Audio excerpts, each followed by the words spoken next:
racetrack behind my eyes. So in my brain, I just had this permanent starter's gun. I'd gone in a reasonably normal kid and came out a buzzed adrenaline junkie.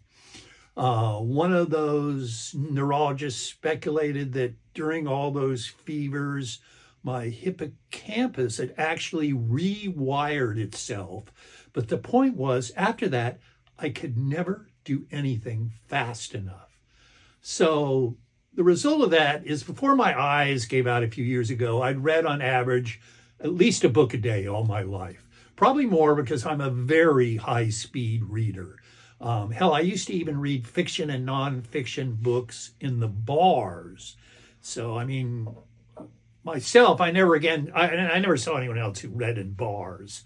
And I also think fast, draw fast, walk fast, and made my living for years as the world's fastest typist, typing over 200 words a minute when word processors came along. So I was a blur.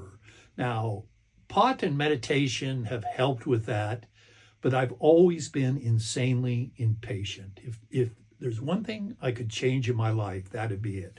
So I set the stage. Fast forward 10 years. I'm working in that box plant before I took that draft physical.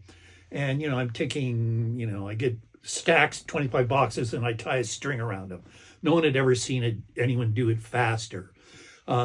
So we got 10-minute breaks, and I'm sitting there in the break room smoking, and I noticed that AA has added this little box there with pamphlets in it. So I take the pamphlet down and I quickly read it cover to cover. And then I look at the back, and this is, it was a list of 10 things that would indicate that you are probably alcoholic. And one of the first of them was you've had 3 or more blackouts.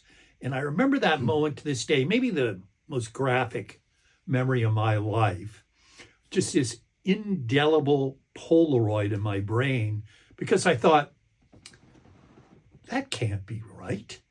It said 3 blackouts, time stopped. Because at that point in my life, at 19, I drank alcohol 5 times and blacked out every time. I was 5 for 5. I was slugging 1,000. I figured